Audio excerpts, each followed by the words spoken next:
Meu nome é Thaís, eu trabalho aqui no Google, eu sou parte do time de educação.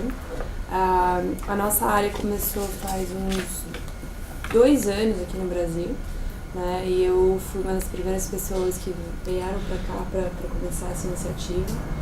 Hoje a equipe cresceu, estamos com 3 pessoas. Mas eu acho que tem sido um trabalho muito desafiador tentar transformar a educação no mundo, principalmente no Brasil. Mas a gente está cada vez mais esperançosos, vendo que as escolas estão percebendo que essa é uma mudança que tem que acontecer. Né? Não é algo, a gente não está falando mais do futuro, é algo que é realmente o presente. Né? Desde a maneira que eu acho que os professores interagem com os alunos, até a própria dinâmica de sala de aula. O mundo hoje está muito diferente do que a minha avó, quando era professora 40 anos atrás, tinha que, enfim, como era o mundo dela. Né? E hoje eu vou falar para vocês um pouco sobre espaços colaborativos.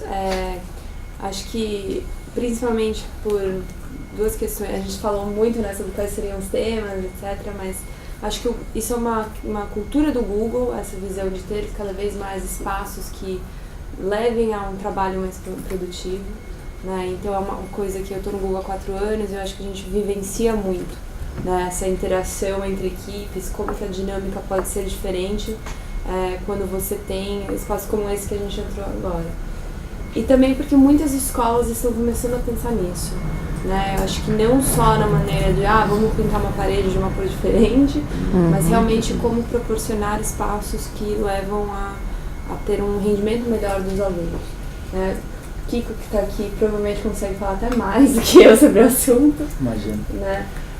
Ele é arquiteto, né? Um projeto de arquitetura, e eu acho que é alguma coisa que você com certeza deve estar vendo muito também. Né? É verdade. Então, Bom, pode adicionar a todos. também. Prazer. Já coloquei ele no fogo. Meu nome é Kiko Sobrino e hoje nosso escritório, na verdade, a gente tem um birô criativo e o birô criativo ele já é colaborativo por si só. Para nós, a gente tem uma nova gestão de um escritório de arquitetura.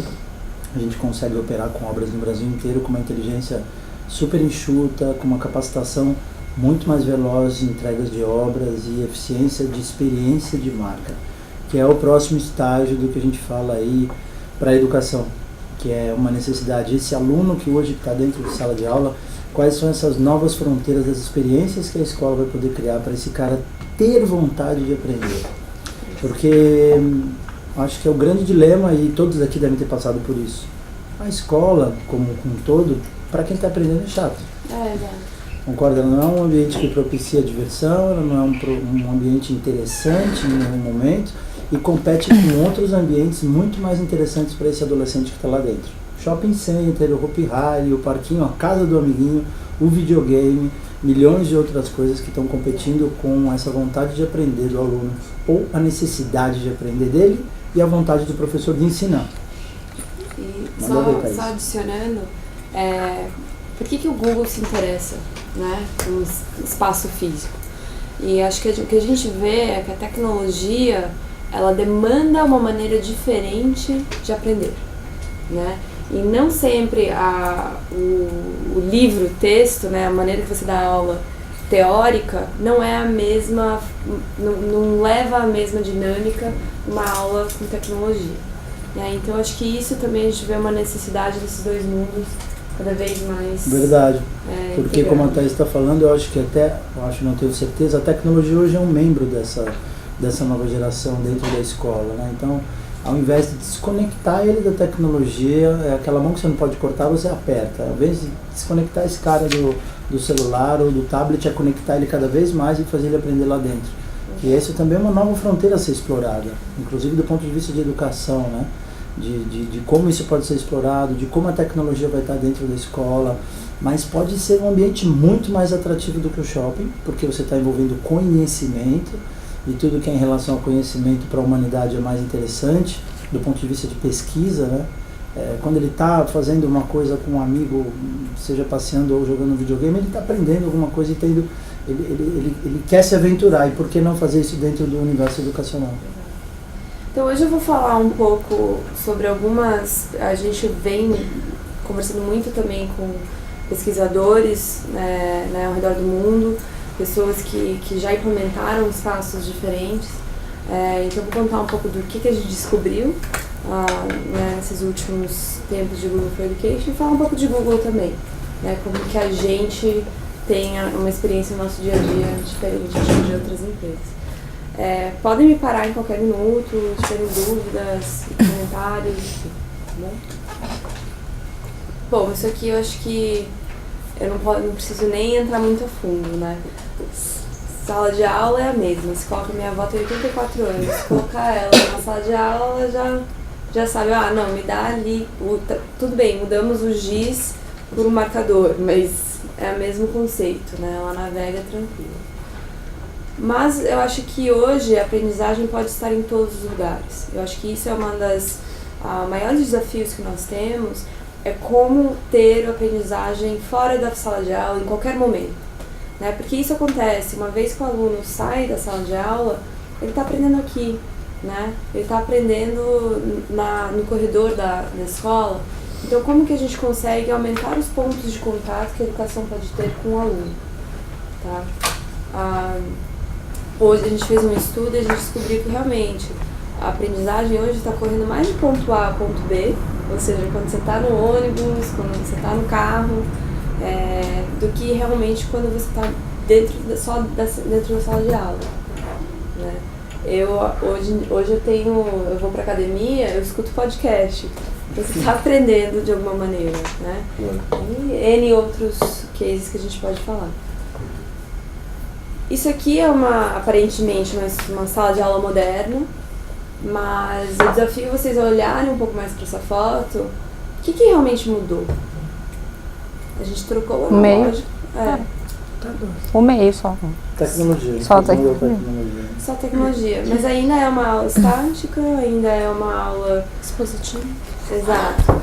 Então, quando a gente fala de transformação, de aumentação em tecnologia, eu não estou falando simplesmente vamos colocar tudo high-tech, Wi-Fi, tudo no touchscreen, não é esse o ponto, né? O ponto é realmente como que a gente pode ter interatividade, colaboração, uma dinâmica diferente realmente de aprender. E sabe que é um ponto, Thais, dentro de tudo isso que você está falando, que eu venho estudando bastante, quando foi criado esse sistema hierárquico, né, como que o aluno fica dentro da sala de aula como num regime, eles estão colocados em carteiras numéricas, enfileiradas. Quando esse sistema foi criado, e hoje é um sistema colaborativo, quebra todos esses paradigmas. Quer dizer, eu tenho que colocar um círculo, eu tenho que colocar triângulos, eu tenho que fazer grupos, e isso esse sistema atual, ele não propicia isso. Então, quer dizer, a gente está falando do nosso utopia, do que a gente desejaria para um sistema colaborativo, sendo que a escola ela foi criada e viveu dentro de um sistema hierárquico, né? De que o primeiro aluno é o melhor da classe, sendo que milhões de últimos alunos foram os melhores da classe. Albert Einstein e assim vai, né? Exato. Então aqui eu só mostrando um exemplo, né, de uma sala de aula diferente. Pra gente isso é transformação, né? É quando a gente consegue ter vários... Aqui você nem repara onde é que o professor está. Né? Isso permite com que a criança também crie uma autoconfiança para ela mesma criar. Né? O papel do professor é muito diferente. Ele auxilia e ele não lidera. Acho que é diferente. É um parceiro, né? É um parceiro, exato. Tá? Então vamos pensar um pouco. Acho que sempre quando a gente começa a falar em desenhar qualquer solução, seja ela para uma escola, seja ela para até para sua própria casa, a gente sempre tem que lembrar do usuário. Isso é um conceito que o Google tem muito forte, né, que a gente fala user first. Todos os nossos produtos foram sempre desenhados e pensados na experiência de uso, né? Então, eu queria meio que a gente começasse a pensar juntos o que o aluno gostaria, né? Se você fosse um aluno hoje, qual tipo de ambiente você gostaria? O que você chegou numa escola, o que a gente vê? Queria perguntar para vocês, assim, vamos sonhar alto. A gente tem uma aluna presente, né?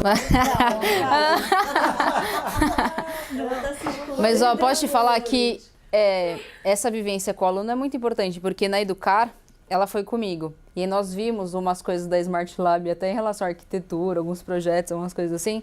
E quando ela chegava nos stands, é diferente, né? Não é nem só dos colégios, das universidades também, que é o caso dela, e acho que é o nosso caso. Eu, pelo menos, passei em algumas universidades e não me lembro de ter sentido muita atração em relação... Assim, não tinha uma certa motivação em voltar lá, a não ser pelo próprio conteúdo. Que o perfil de universitário é um pouco diferente de quem está no colégio, lógico.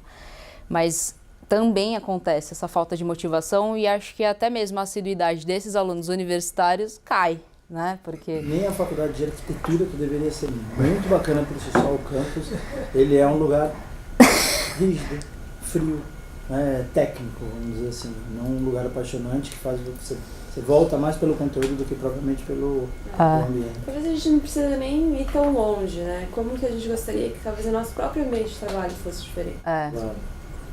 Verdade, isso eu tenho um pouco de liberdade onde eu trabalho em relação a isso. Acho que nós temos, pelo menos no Miguel de Cervantes, um pouco de privilégio. Até por ser um colégio de outro país, então ele já traz uma cultura, lógico, diferente desses outros colégios. Então por isso que eu digo um pouco mais de privilégio, por não ter um retrabalho, né, de repensar, vamos repensar para conseguir instalar alguma mudança. E vai além até do físico. Porque como aluno, você também fica pensando, poxa, você é avaliado como todo mundo. Você falou do bom aluno e do pior aluno, continua sendo avaliado da mesma forma todo mundo. E aí e você apaga, né, os destaques. Querendo ou não, você não dá oportunidade para todo mundo. Eu lembro quando eu estava na escola, a minha maior preocupação era como que eu ia passar um bilhetinho para minha amiga do que necessariamente o que estava acontecendo na lousa, né? Então, e é um pouco disso. Vocês conhecem o colégio chama Amaury Lima, alguma coisa assim, perto do Butantã? Amaury Lima é um colégio público. É isso, né? Na Escola da Ponte. Não é? Acho que é o único colégio de São Paulo que tem só projetos, né? Que é um colégio aberto. Amaury Lima. E aí quando vocês perguntaram o que o aluno queria ser, quando eu cheguei nesse colégio para visitar, e nós fomos do Cervantes mesmo, buscando um pouco de projeto para tentar trabalhar com os alunos de outra forma, sair desse formato fábrica, né? Que estamos acostumados, para conhecer algum case de sucesso. E aí, quando chegamos lá, foi uma criança de 8 anos, uma aluna de 8 anos, que apresentou à escola como eles trabalhavam. É isso mesmo, né? E lá eles funcionam assim. Então, são várias faixas etárias na mesma sala de aula, trabalhando no mesmo projeto. Muito legal. Vale a pena. Vale a pena, mas é um colégio público. Nossa, bem Mais legal ainda. Mais legal ainda. Bom, vou passando aqui a apresentação e depois a gente vai começando. Eu acho que um dos maiores desafios que nós temos hoje é preparar os estudantes para empregos que ainda não existem. Quando a gente fala nesse modelo hierárquico, a gente está falando também do passado, uma rigidez profissional que existia, né? Plano de carreira. Exato, mas Vai hoje... ser um ótimo médico daqui a 40 anos. Exato. Quer dizer, nossa. Mas quem diria, aqui no próprio Google tem gente que é, sei lá, estrategista de contas e campanhas, sabe, para o mercado, sei lá, de automóveis. Então, é muito diferente, né, o mundo que a gente vive hoje. E isso são cargos que não existiam 5 anos atrás. Então, quando você olha para alguém que está, uma criança de 5, 6 anos, e você começa a pensar o que ele pode estar fazendo, ou ela pode estar fazendo daqui 20 anos, eu não tenho ideia. Verdade.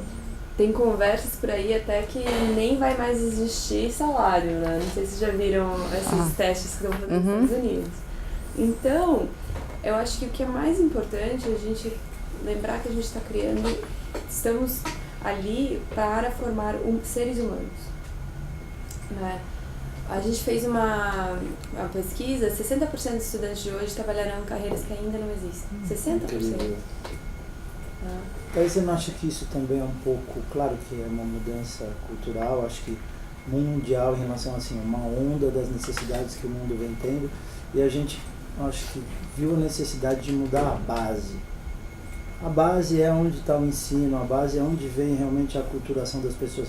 Não adianta eu falar de ecologia com um cara de 40 anos. Eu tenho que falar com uma criança. Então a comunicação direta sobre todos os novos conceitos, ela tem que vir com o adolescente e com o jovem. Para isso a escola precisa se rever. Então acho que vem um pouco dessa história de que o mundo precisa mudar de baixo. Qualquer um aqui deve ter um sobrinho de 5 anos de idade, deixa a torneira aberta 5 minutos ou 1 minuto. Agora a gente, tio, senão não pode. Né? Porque ela já aprendeu na escola. Na minha época, você escovava o dente com a torneira ligada. Então acho que essa história de vir da base é uma necessidade. A escola, ela viu, como a Thaís falou, não tem mais por onde fugir. Eu acho que tem outro ponto importante também. Como que a gente pode, cada vez mais, mostrar para as crianças que o mundo é deles. Né? Eu digo mais no sentido assim como a gente fala de sustentabilidade, de como você mesmo falou, fechar a torneira, como que a gente pode, talvez, envolver crianças até no processo de criar hortas comunitárias, né? Então, assim, participar mais, engajar mais a comunidade, como que isso pode criar seres humanos que queiram depois, quando tiver seus 24 anos de idade, estar também contribuindo com a sociedade. Eu não sei até se você já chegou a ver um vídeo que tem sobre a geração milênio, que eles dominam o mundo hoje em todas as categorias. Se você não comunicar comigo direito, marca, né? Dizendo para uma marca, se você não comunicar comigo direito, eu transformo você numa marca bacana numa marca terrível, do dia para a noite. Quer dizer, então existe aí, eu acho que até uma coisa de veracidade em todos os assuntos que estão sendo comunicados, com essa velocidade de comunicação que tem. Isso que você falou das profissões, a gente esteve fazendo um estudo sobre assessoria de imprensa, uma coisa que a gente desconectou do nosso escritório, e era uma coisa impensável você não ter um trabalho de sucesso e divulgação se não tivesse assessoria de imprensa. A gente faz um trabalho muito melhor com vocês, com as ferramentas web, do que uma comunicação muito mais veloz e direta. Então existe uma veracidade daquela comunicação. E acho que a criança está participando, a gente fala criança num hemisfério enorme, gigantesco. Às vezes eu vejo conversas de crianças com os pais que me assusta, assim, eu falo, a cabeça desse cara, meu Deus, o chip dele é Pentium 18, o meu é Intel 36, sei lá. Eles estão em níveis de percepções muito maiores. E eles se tocaram que a escola não é atrativa. Não foi atrás. Eu trago essas lições, beleza, vou pro meu computador e aprendo em casa. Bom, aqui foi uma pesquisa que a gente fez com o The Economist, não foi em inglês, mas a gente perguntou quais são as habilidades que são exigidas no mercado de trabalho, né? Você não vai ver aqui o melhor aluno que tirou nota 10 em matemática, né? Ou é muito mais pensamento crítico, trabalho em equipe, né? Criatividade, enfim, comunicação. Então, eu acho que quando a gente está desenhando um currículo, pensando na dinâmica de sala de aula, é bom a gente lembrar que isso aqui é a realidade que essa criança vai encontrar no mundo, né? Então, como que a gente consegue ter espaços que possam sim levar mais a uma comunicação melhor? Aqui mesmo no Google, vocês vão ver muitos desses espaços onde que a gente chama de micro-kitchen, né? Onde vai tomar café, todos eles têm um lugar para você sentar. Porque a gente pensa muito assim, se eu ficar no meu mundo de educação só olhando para ele, a gente não vai inovar. Então, cada vez que eu venho aqui, tem alguém sentado, por exemplo, tem um pessoal que cuida só de cloud, né, de soluções para nuvem. A gente já trocou uma ideia ali, o que você está fazendo, o que eu estou fazendo, e já gerou um projeto totalmente novo, né? Então, acho que essa possibilidade também de você ter mais troca entre um e o outro é o que realmente leva a gente à inovação, né? E eu acho que é uma coisa que a gente tem que mostrar já, assim, de jardim de infância, ensino médio, que realmente é algo que você deve valorizar e você tem que desenvolver isso. Né? Sim, eu particularmente acho que, falando um pouco de currículo, esse é um dos maiores desafios que nós temos nacionalmente. Com certeza. Como é que você quer inovar se você tem um grande gargalo no acesso à universidade pública, né? Então as escolas brasileiras elas têm que fazer um ensino, já que você tem um parametrizador chamado Enem, que você tem que incluir, você tem que ser muito bom nisso. E quais são as carreiras que são desejadas? As carreiras tradicionais. Então como a gente vai fazer isso? Alguns setores do mercado estão fazendo alguma coisa diferente, economia disruptiva, enfim, como é que a gente vai fazer educação disruptiva? Acho que isso é um pensamento que acho que gostaria de que a gente conseguisse pensar nisso aqui. Como é que a gente vai fazer educação diferente? Como é que a gente vai prepará-los diferente? Porque da forma que nós somos parametrizados hoje, este é o modelo. Principalmente falando de Brasil. Talvez Estados Unidos, outros países estão evoluindo muito mais rápido nisso, porque a educação não só básica, mas a superior, está em outro estágio. Mas como é que a gente vai discutir educação básica no Brasil para tirar esse marasmo que todos vemos na educação? Eu acho que esse é um grande desafio. Na verdade, eu sou meio americana, se vocês não repararam, mas eu morei 15 anos nos Estados Unidos. E isso eu vejo acontecendo muito lá também, né? Porque lá eles tinham também o mesmo sistema de Enem, ou SAT, né? Mas o que a gente vê é que as próprias universidades estão cada vez mais não valorizando tanto as notas do SAT e muito mais as experiências. Então, quando o aluno aplica para a universidade, ele manda o CV dele, né? A universidade quer saber se ele participava de, sei lá, do grupo de natação, até se ele fazia tinha algum lado criativo, etc. Né? E eu acho que isso é uma coisa que vai ter, com certeza. Eu converso muito com universidades também.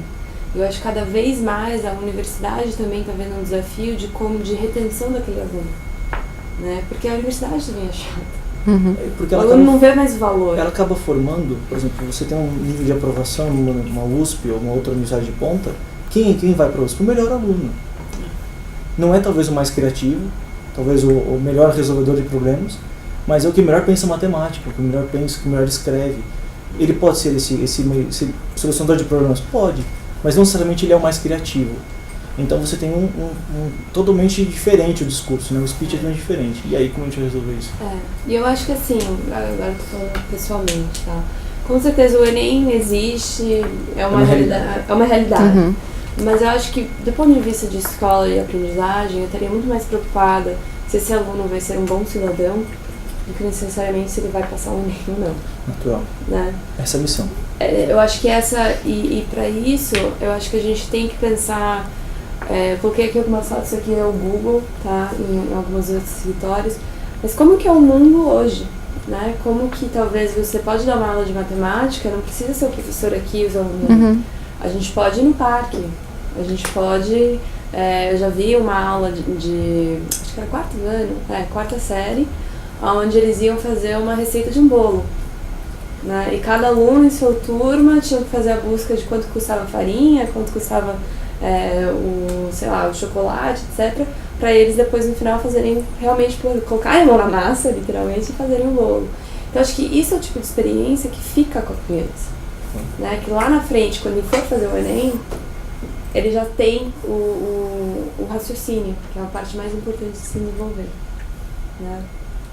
Trouxe fotos dos nossos espaços só para mostrar um pouco como que essa troca, a gente também tenta facilitar não só com as nossas ferramentas, né, de colaboração. Eu e a Cris, a gente trabalha muito com planilhas e docs e, enfim, mandando chat, mas que também no espaço físico é muito importante para o nosso dia, mesmo sendo uma empresa de tecnologia. Isso eu acho até uma disruptura também que teve com essa história de... É um ambiente supostamente para ser estressante. Concorda? Você trabalha com tecnologia o dia inteiro, está teclando o dia inteiro, está vendo imagem e planilhas o dia inteiro. Então, os ambientes mais descontraídos, eles geram com o propósito de gerar um conforto psicológico. Essa é uma palavra muito bem aplicada, de você ter atrás um background que te dá esse... eu não estou assim na selva de pedra trabalhando 24 horas. O conforto psicológico faz com que você trabalhe o dobro do que você deveria trabalhar, sem usar essa palavra como um agregado, porque ela não é trabalho nenhum, você está num ambiente desse, comendo, bebendo, trocando informação, dando risada.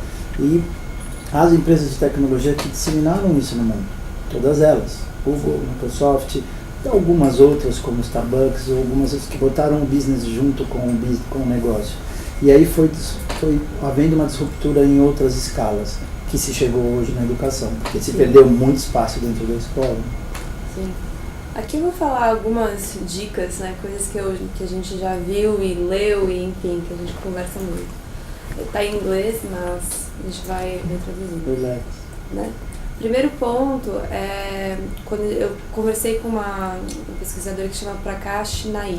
O nome dela depois eu mando, porque nem eu tive que adotar aqui, nem eu sei falar.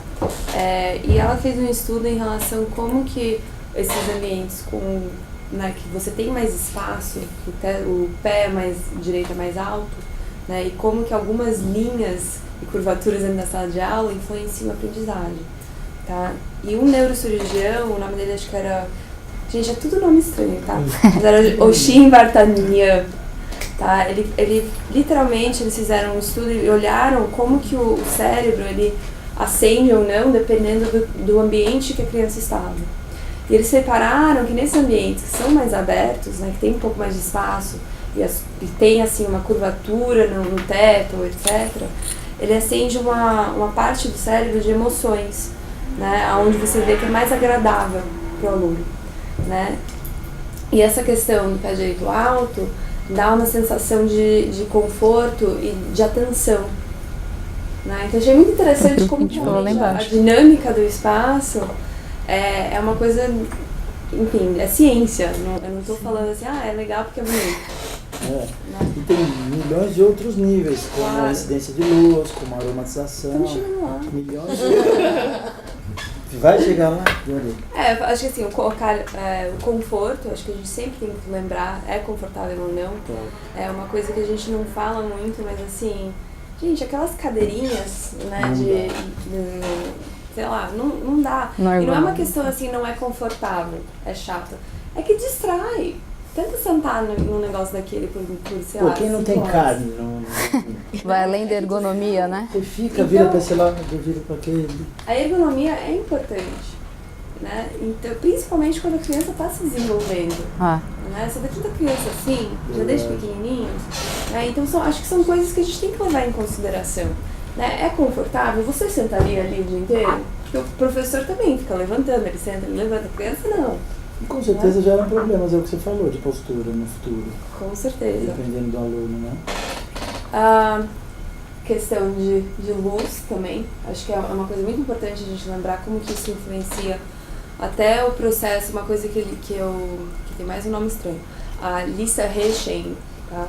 Ela fez um estudo e ela percebeu que quando a luz é mais baixa, um ambiente mais escuro, isso afeta o ciclo de sono da criança.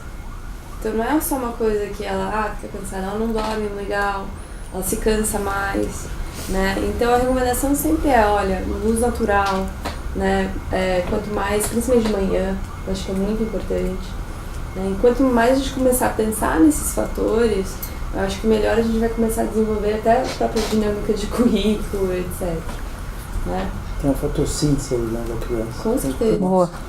Tem uma só, vitamina D.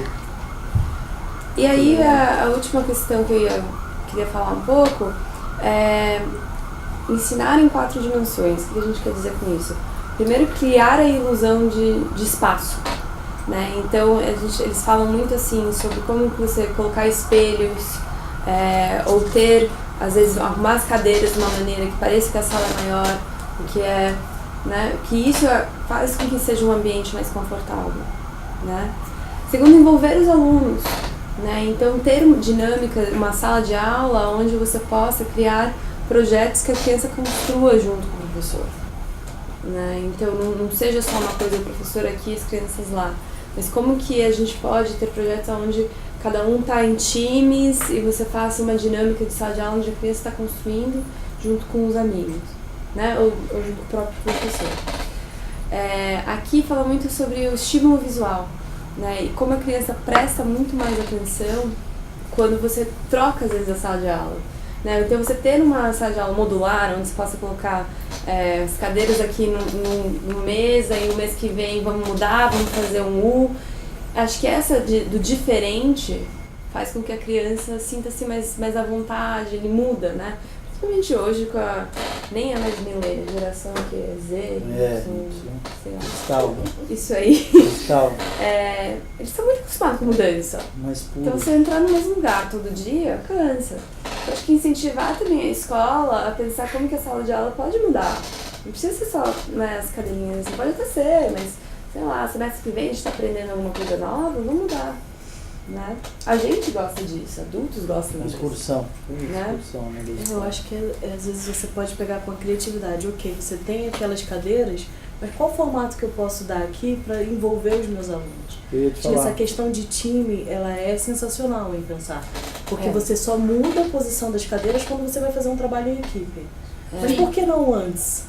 Eu lembro que quando eu chegava numa sala de aula que o meu professor mudava completamente, todo mundo já chegava animado e dizer, opa, a aula vai ser legal hoje. Porque mudou a cadeira de um lado para o outro.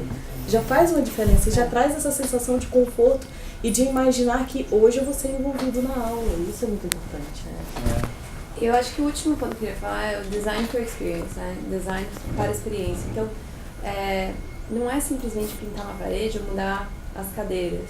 Vamos pensar em qual experiência que vocês querem ter dentro da escola, né? Como é que vai ser, antes de pensar acho que tem que ser as duas coisas ao mesmo tempo. Pense no espaço, no desenho do espaço, em ter essa colaboração, mas pense também em qual vai ser a dinâmica daquele espaço, né? E não só, não vamos colocar cores coloridas para ser bacana. Sim. Né? Acho que os dois têm que caminhar juntos. Que aí é que está o grau de aculturação que as escolas precisam. A gente teve alguns outros níveis de projetos que a gente participou com outras bandeiras, inclusive com idiomas. E, pessoal, uma das coisas que me assustou foi a pedagoga que cria todo o material didático. Eles já aprendem assim.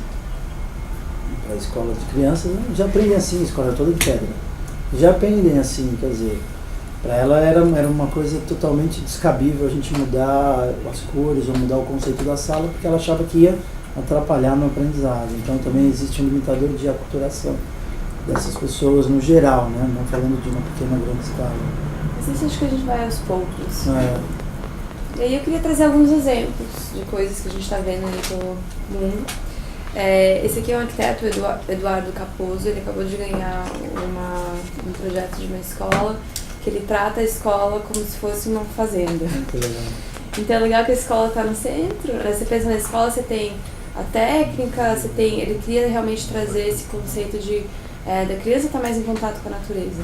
Então tem a horta, onde eles vão lá e aprendem ciências, aprendem matemática. Então aprender a cuidar do seu próprio espaço. Eu achei isso muito bacana, né? Quando você fala em currículo, em desenho, etc. Tem experiência também, né? Mão na massa, planta, desplanta. A mãe deve adorar, chega todo mundo cheio de barro.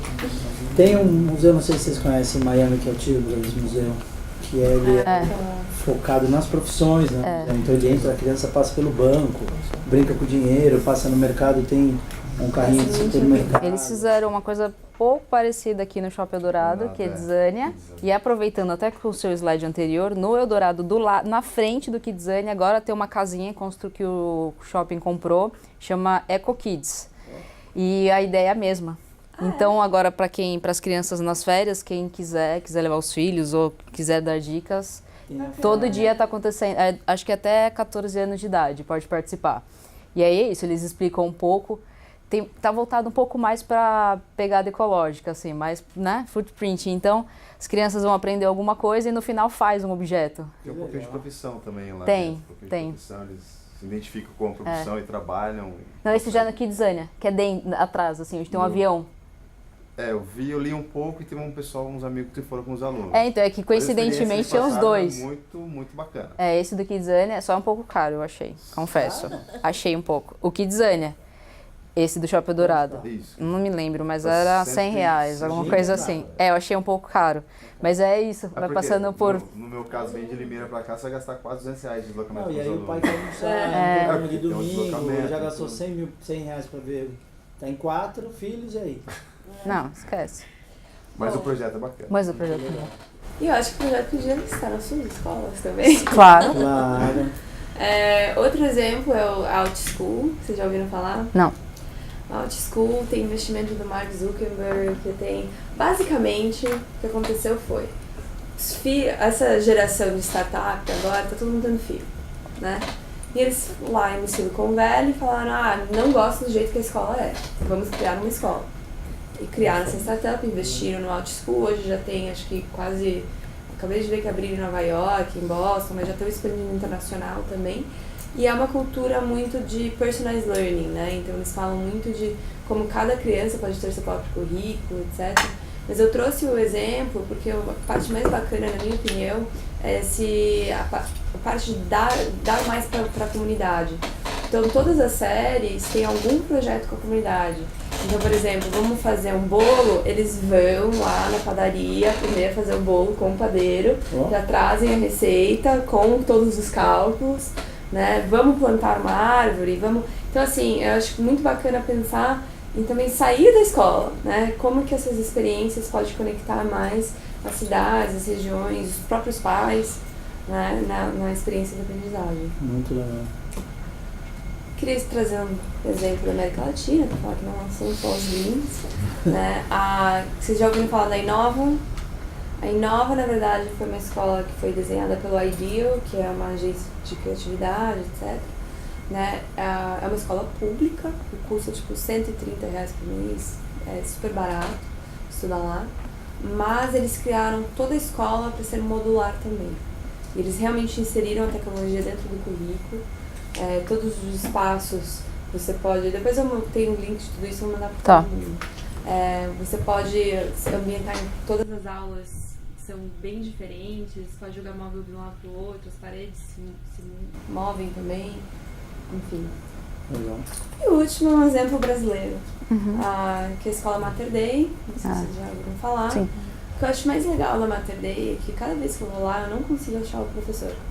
Você não sabe onde é que ele está ali no meio, ele está sentado com as crianças, etc. E muito falando um pouco do aculturamento, no começo foi um processo de ter que realmente sentar com o professor, falar, sabe, professor de biologia, como é que a gente pode construir tua aula para esse espaço, etc. Hoje tem briga para quem pode usar a sala de aula, tem lista de espera, eles estão expandindo a sala agora para uma outra parte da biblioteca. Então eu acho que é possível, mas eu acho que precisa sempre... Alguém tem que dar aquele primeiro passo. Né? Bom... Daí se a gente fosse fazer um gráfico disso, gente, que seria né, do imperfeito até o sonho, que seria a perfeição desse modelo que a gente fala para a educação. Você consegue traçar uma linha cronológica? Você diz nesse sentido, assim... De mundo perfeito, no nosso caso aqui, quanto tempo a gente conseguiria ter uma adesão, vamos dizer, 100% da mentalidade das escolas? Como ela já tem esse regime hoje, ela entrou num regime... O que eu vejo é que não é uma linha totalmente reta, né? É realmente uma curva. E eu acho que, assim, quando você olha, sempre vão ter aqueles primeiros professores na escola, né, que vão estar inovando. Mas aí, se cada um deles ensinar para 2, 3 professores, você vê que é contagiante. Rede, né? Então, eu diria assim, a Mater Dei está com um projeto com a gente já, assim, da sala de aula, há 2 anos, né? Esse crescimento, essa expansão, eu acho que, assim, levam 6 meses e agora os professores vão estar tendo essa demanda alta. Né? Eu acho que depende muito da realidade da escola, depende muito do diretor. Tem que ser uma pessoa mais... Muito do diretor. Boa. Para acreditar. Porque, assim... É ousado perante o que está todo mundo... Apoiar o professor, né? Acho que, assim, tem muitos professores inovando. Você não precisa inovar, sabe, só, de novo, investindo mais em cores. Né? Você pode inovar com o que você tem, mas eu acho que o professor tem que... Eu sinto que às vezes tem uma resistência de contar o que está fazendo, ele é meio... centralizado. Mas isso aí não é nada. Tem muito professor no método tradicional ainda também, né? Abrir a mente do professor. Tem medo, às vezes, de se ver como, eu não estou fazendo certo, ou ter crítica de colegas, etc. Então... Você acha que também existe uma disparidade de faixa etária entre o professor e o aluno? Que pode ser uma barreira? Eu não acho que é uma barreira, mas não. Eu acho que o professor, ele quer... O que ele sente ele tem que ter uma formação apropriada, né? A gente lançou agora um programa do aluno tutor de tecnologia Google. Para o aluno ter essa certificação, ele tem que ensinar 5 professores alguma coisa Google. E o que foi bacana, a gente achou a mesma coisa. Não, vai ter uma resistência do professor, porque o professor, né, não vê que o aluno pode também ensinar ele alguma coisa nova, não é? E não, o professor viu isso com muitos bons olhos, né? Ele quer essa ajuda. Então eu acho que esse tipo de iniciativa aproxima o professor e aluno. Né? Muito mais. Eu percebo na escola que às vezes o professor tem medo da tecnologia. E eles acham que os alunos sabem muito mesmo, né? Mas não é verdade. Muitas vezes os alunos resolvem o problema do professor. Eu acho que é a facilidade que ele tem. Como é que liga esse projetor? Exato. Isso sim. Os pais também parecem ter um pouco de resistência, né? De repente, os pais muitas vezes, por exemplo, a escola que você deu exemplo aqui, talvez 6 meses quase foram conhecendo o método, viu que funciona, mas acho que a sociedade em si hoje ainda é um pouco fechada para esse novo método. Isso, bem conservadora, né? Os pais mais novos têm mais facilidade. Posso falar uma coisa? Os pais mais novos. Eu entendo o que você está falando, isso é o nosso grande desafio hoje com relação a tudo que se fala de tecnologia e de quebra de paradigmas. Com relação a gente como escola, como instituição de ensino, trabalha num tripé, né? Num tripé não, mas num meio de 3 pontas, e uma delas são os pais, os alunos e os professores. Mas todos esses caras usam o Waze, todos esses caras compram ingresso para o cinema pela internet, todos esses caras pagam contas pelo aplicativo. Então, mas acho que os filhos não podem aprender. Vai muito também do quanto o cara está motivado e do quanto o cara percebe benefício em dar aquele primeiro passo e se habituar com aquela ferramenta. Então, eu acho que é muito relativo esse argumento, é muito, às vezes até pouco aceitável esse argumento de que a tecnologia é estranha para as pessoas porque elas são de gerações diferentes, né? Eu dou um exemplo do meu pai, que tem o dobro da minha idade, e ele não sabe mandar e-mail com anexo, mas ele sabe anexar a imagem no WhatsApp. Então, qual é a diferença no sentido... não existe diferença técnica em você colocar uma imagem no WhatsApp e mandar e colocar um anexo no e-mail. Mas existe um bloqueio nele no sentido de ver relevância naquilo, ver vantagem naquilo. Então, eu acho que também é muita experiência de uso. Lógico. Eu tenho a escola que eu trabalho, tem uma grande parte dos alunos são do maternal 5º ano. Então, na faixa etária dos pais, eu tive que fazer tem lá a fanpage, né, e o Facebook já dá todos os gráficos de quem curte, quem participa.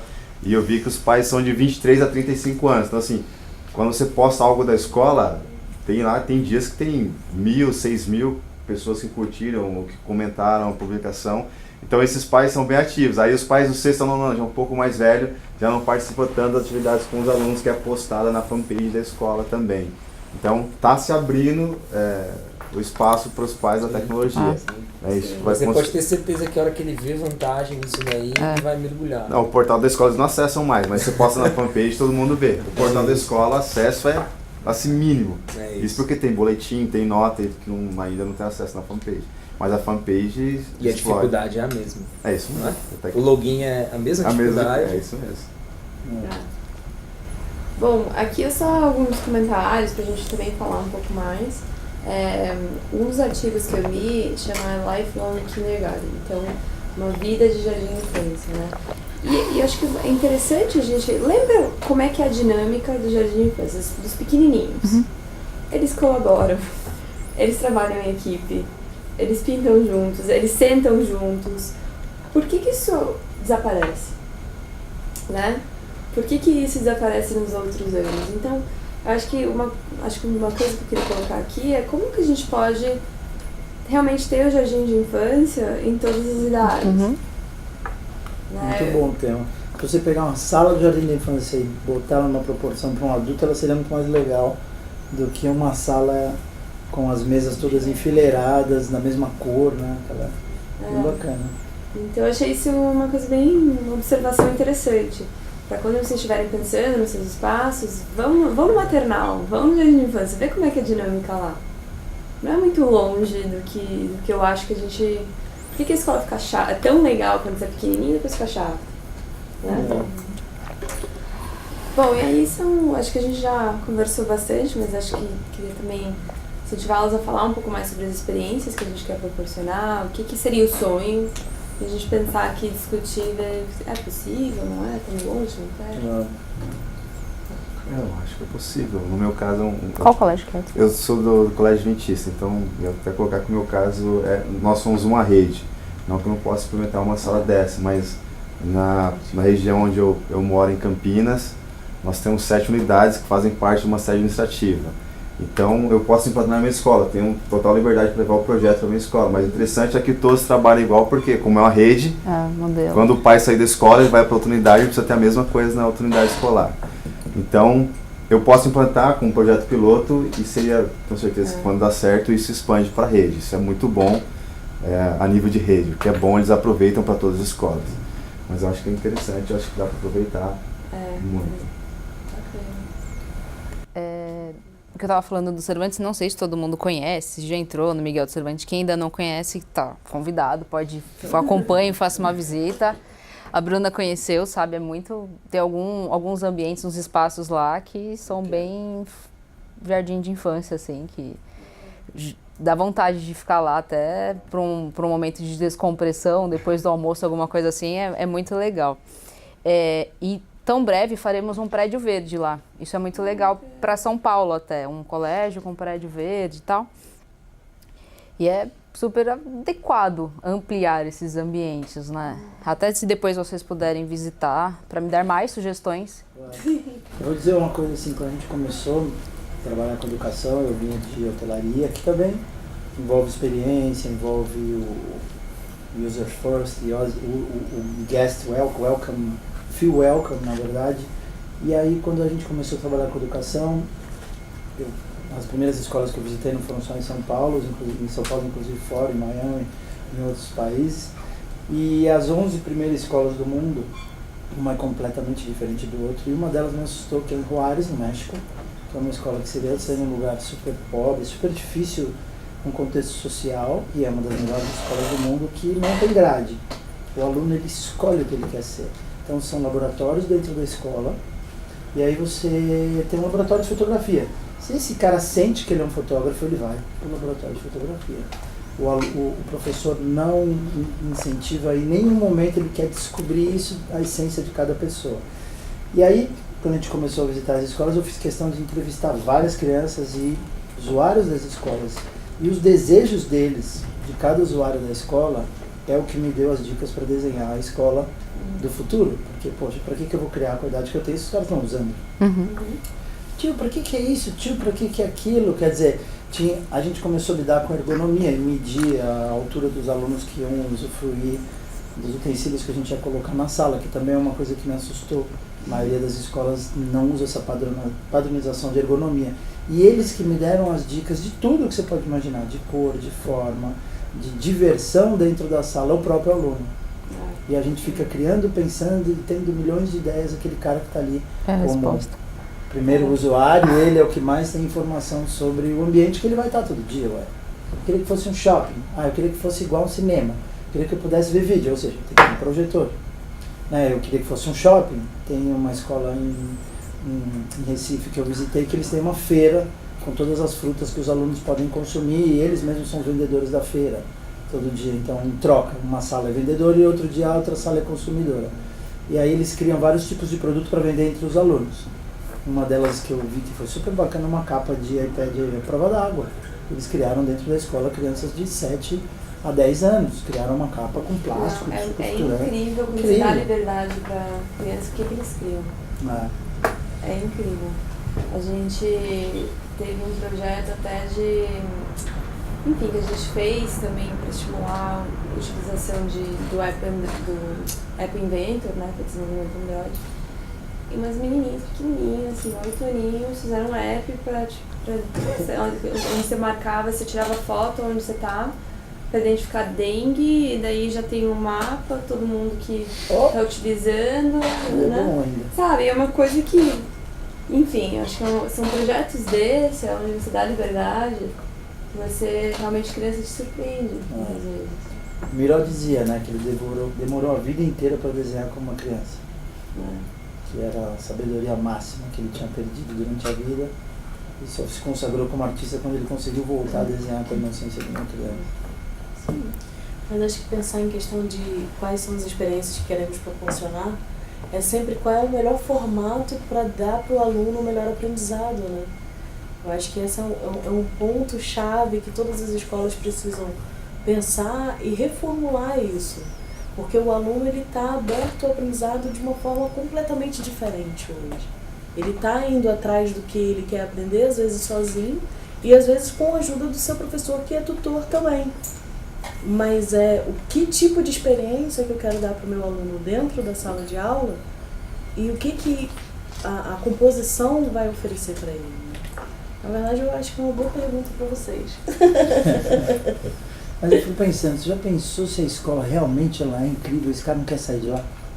As pessoas que você vai formar lá dentro, a cabeça desses caras, né, não quer sair logo, porque tem que sair. Acho que os ambientes colaborativos eles estão sendo criados nas empresas, na faculdade, então, em todos aí os é que lugares. tá, o plano de carreira, quando ele tem 20 anos, ele chega no... Pô, vou trabalhar no emprego colaborativo, agora eu tô legal, agora eu sou demais. Ah, mas imagina esse profissional então, como ele vai ser. Mas agora ele colocou, hoje em dia, não sei nós de vocês, mas a opinião das experiências que eu tenho tido é que o aluno decide onde ele quer estudar. Se ele chega na minha escola e não gosta, fala, pai, aqui eu não quero. Não vou. O pai pega e não matricula. Mas tem a filosofia, poder de tem todo decisão do aluno. hoje ele que decide. Então se a gente faz uma escola com a cara do aluno, ele vai chegar e falar, pai, aqui eu quero ficar. E o pai não tira ele. Tem muita opção, né, hoje em dia também, acho que é diferente. Cada vez mais tem escolas proporcionando qualidade de ensino. Mas independente da idade, por exemplo, tive de alunos de 6 anos, 7 anos que falou que não queria ficar mais na escola por questões de relacionamento e tudo, e até de ambiente, o pai não quer estudar, o pai vai mentira. Mas o contrário acontece também, o bom é, só que você só não fica sabendo na mesma escala, mas acontece também. Você tem razão. Mas isso de dar voz para o aluno é importante.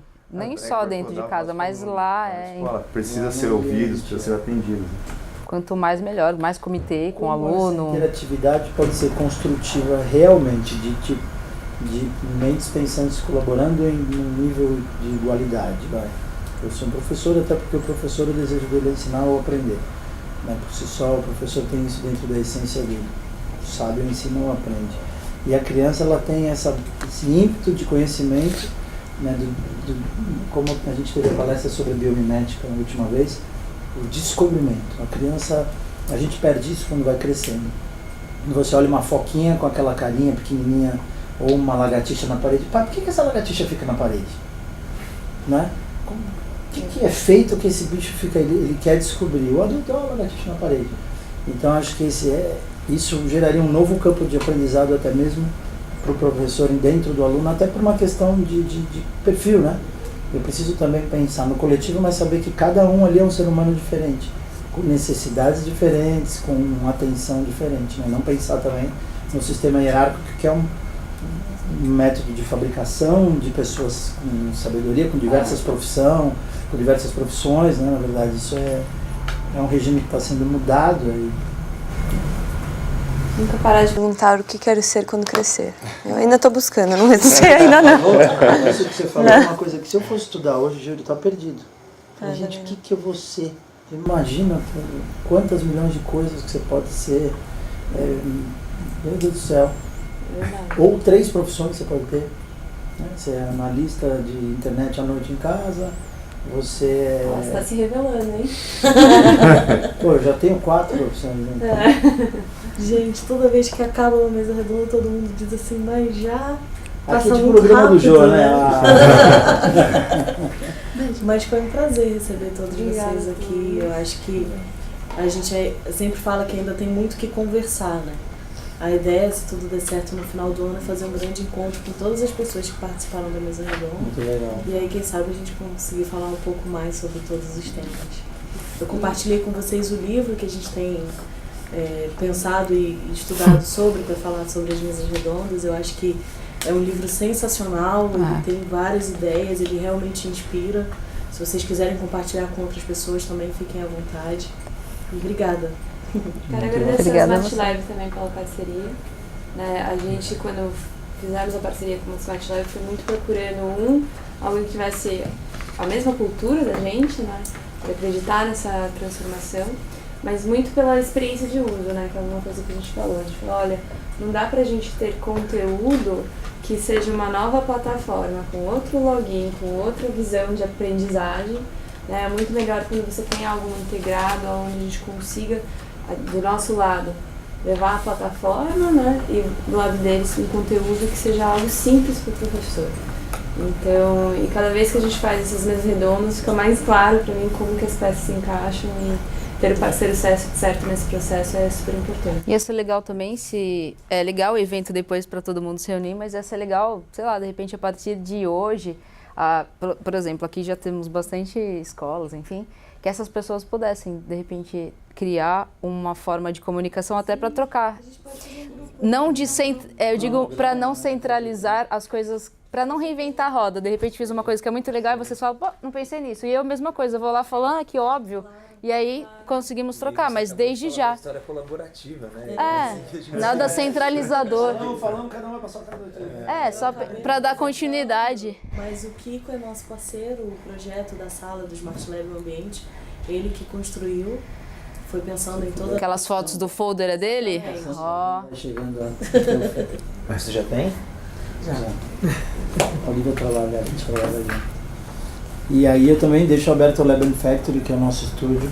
No dia que todos quiserem conhecer, lá é um escritório criativo e ele é colaborativo, é um coworking aberto.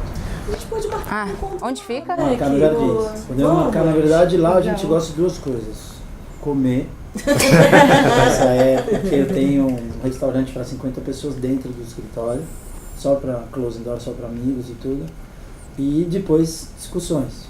Então, quer dizer, é um lugar exatamente que propicia a gente fazer talks, a gente se reunir. Isso aqui eu vejo assim como os cavaleiros da Tábula Redonda, sabe? Que vão... então por isso que eu disse, vai ser muito legal.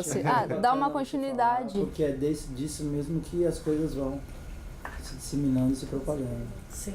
Quando você encontra na mesa? Se for de quarta, vou marcar aqui na minha agenda. Vamos usar um Hangout? Hangout. Quem é Aí você não precisa medir, Campinas.